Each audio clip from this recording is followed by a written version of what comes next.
Hi everyone! Welcome to the visual guide for the final coil of Bahamut Turn 2, also known as Turn 11. In this turn, we face the three-headed menace Kalia. While she looks like a mean metallic monster, there's no need to be nervous because I'll be giving you the primary heads up you'll need to keep your group tethered together and working as a team. My name is Mistech and I'll be your raid guide. The fight has a hardened range of about 11 minutes, and at current gear levels, the DPS check can be a tough one. The boss will be tanked in the center of the room for the duration of the fight, with the raid stacked slightly behind her butt. All of Kalia's attacks are cleaves, and no one but the tank should ever be in front of her. Once you engage, the first ability you'll notice is Resonance, a spicy frontal cleave that splits the damage between all targets hit. This is usually handled by having the two tanks stacked together in the front, sharing each Resonance hit. Another method is to have a single soaker and a single healer for the first phase, allowing your second tank and healer to stance and maximize the damage they are putting out. This single soak method requires excellent play, cooldown usage, and coordination by the tank and healer, whereas the double soak requires excellent overall raid DPS. Obviously, you should use whatever method your group is more comfortable with. The next challenge of the boss comes in dealing with Nerve Gas, a set of 3 sequential AoEs that, in the first phase, will cover a third of the platform in set locations. The order of these AoEs is random, but each area will be covered at least once in each sequence, like so. Since the area affected is massive, pre-positioning in specific spots will allow players to quickly dodge as necessary. It's advised to stand on or near the border of these areas and move quickly to the left or right as appropriate. At 90%, our terrible tri-headed terror will cast Barrowfield, a circle void zone centered directly underneath her that will remain with her for the remainder of the fight. Stepping into this void zone will apply a stacking vulnerability debuff and a heavy. This acts as an obstacle to player movement, disallowing transverse travel and forcing players to move for nerve gas in very specific ways. Dodging each nerve gas as close to the Barrowfield as possible allows you to minimize your necessary movement and optimize your DPS during nerve gas. From this point on, Kalia will periodically cast Seed of the Sea and Seed of the Rivers, 2 sets of Skypoop missiles that require the raid to either stack and share damage, or spread to avoid splashing extra damage on their friends, depending on which she shoots out first. There is no cast bar for these. Instead, the boss will shoot out either a single blue missile from the middle head that will target one player with this familiar mark, or 2 red missiles from the outer heads that will target a couple of random players with no visible marker. If you see a blue missile first, the raid group needs to collapse in to split the damage before quickly spreading for the red Skypoop. If you see the red missiles first, the raid should spread and then quickly stack in to soak the blue. Swift movement is key here, so keep your eyes open for each set of missiles. The next ability the tanks need to watch out for is Secondary Head. Kalia will stun the primary tank and begin to cast Secondary Head. As soon as this cast goes off, whoever the tank was at the start of the cast will gain the debuff in the headlights. Kalia's next attack is Main Head, a massive tank crunch. If Main Head hits a tank afflicted with the headlight debuff, they will instantly die.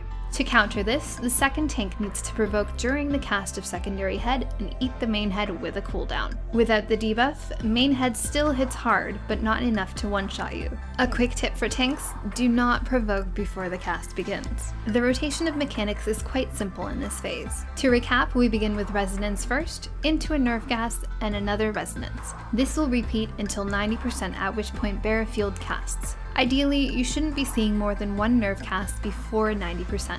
After Barrowfield, we deal with missiles, another Resonance, tanks provoke for Secondary Head, more Resonance, nerve gas again, even more Resonance, missiles again. You get the idea. This phase will continue until 60%, at which point 3 untargetable constructs spawn around the boss, and the boss becomes invulnerable, moving to the exact middle of the room. In this phase, the center of the room becomes a death trap, so don't stand in the pretty lights. An additional 3 adds will spawn around the outer edge of the room. In the south, we have this electric node, also known as the Egg. It is untankable, will slowly move around the room, and is immune to damage unless you are in melee range. The weapons node, a sphere, will spawn at the northeast section of the room, and the gravity node, a cube, will spawn in the northwest. Both the sphere and the cube need to be picked up by the tank. Should any of these constructs get too close, they'll be linked by this purple line.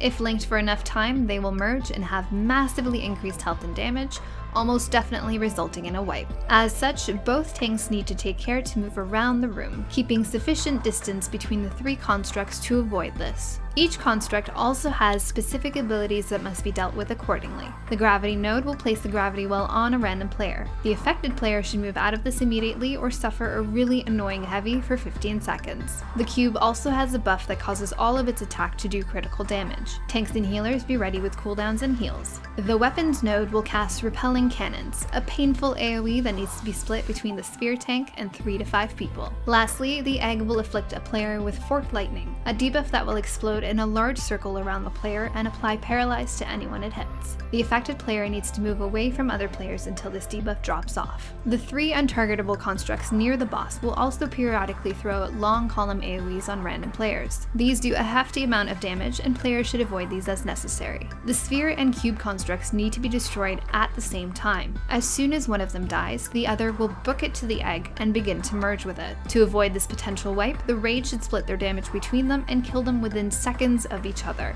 It's important to note that the cube takes reduced physical damage and the sphere takes reduced magic damage. The cube also has about a third of the health that the sphere does. Keep both of these things in mind when you are splitting up your raid damage. Once those 2 constructs are destroyed, the raid has to destroy the egg before the phase transition occurs. There are a lot of things to watch out for in this phase, but if we break it down, it's fairly simple. The 2 tanks will pick up their respective adds and begin to move around the room. Split your raid group damage as necessary to begin burning down the 2 constructs. Anyone not assigned to the cube construct will stack behind the sphere and always move with that tank around the room. With the timing of all of the abilities, it's best for the sphere tank to move directly after repelling cannons fire. This gives the raid enough time to move out of any scary AoEs and reposition behind the boss before the next set of cannons. Since most of the group is stacked up, it's important that everyone keeps an eye out on their debuffs for forked lightning. The affected player needs to move away from others immediately. Once the 2 constructs are destroyed together, all players must get in melee range and burn down the egg before the phase transition. You have 2.5 minutes for the spawn of the adds before the next phase transition occurs. At this point, the 3 constructs around the boss will explode in wide point-blank AoEs. Immediately after, Kalia will cast Nerve Cloud, a critically hitting, near-deadly raid-wide AoE that will do an insane amount of damage and must be mitigated as much as possible. Throw up Storm's Path, Dragon Kick, Virus, Stone Skins, Sacred Soil, Sucker,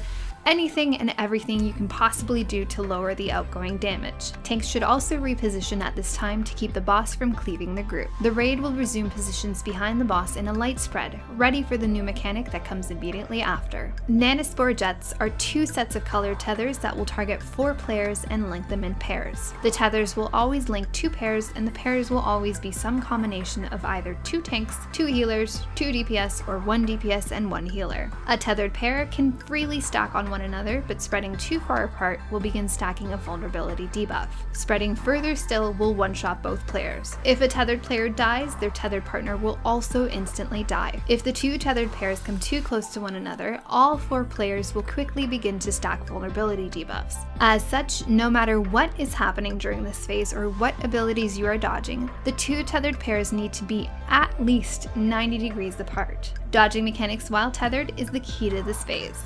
Nerve Gas is also slightly different in this phase. The first Nerve Gas to come out will target a random player with a smaller cone, easy to dodge. The next 2 cones will be massive cones that cover half of the platform. Not so easy to dodge if you're not pre-positioned. While there are a number of different ways to learn how to deal with these, and there are 100 paint masterpieces depicting every possible scenario, I find it best to understand the fundamental requirements of how to handle the mechanics first, and then applying them to your raid group as you see fit. As stated earlier, the 2 tethered pairs should always try to maintain the maximum possible distance between them, while still maintaining their positions to counter the other mechanics, which is 180 degrees or on the exact opposite of the boss to each other. That means, if the tanks get tethered, the second pair will always be behind the boss. If any combination of DPS and healers gets the tethers, we assign them to stand on either side of the boss at either B or C, depending on their tether colors. Because we're still expecting missiles, we have a few spots assigned around the 3 markers to spread to if necessary. Since we don't want the tethered pairs to really move too much during missiles, we have any free raid members stack on the affected pair if the blue missiles targets them. For red missiles, the raid should be in their light spread already, easily dodging it. To start off nerve gas, a 90-degree cone will be targeted towards a random player. The affected players always dodge this first cone by shifting to the left. After this first shift, they move back to the same spot they were in, where they will no longer have to move again for the rest of nerve gas.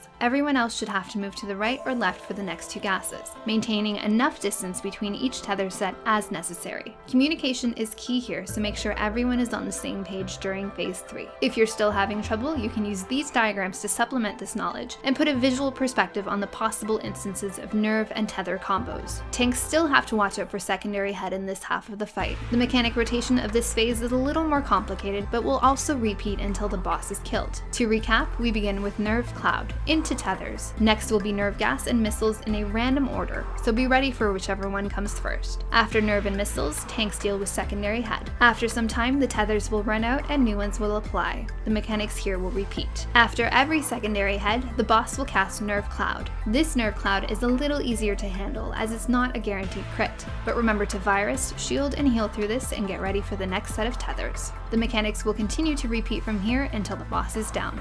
With practice, your raid group will learn how to fluidly move for nerve gas while juggling the distance necessary between tethers. This is one of those mechanics that you really need to do to understand fully.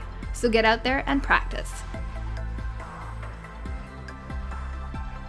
And there you have it, Kalia down. Congratulations on your new loot and prepare for T12. If you have any questions or comments, please let me know. As always, thanks for watching. Till next time.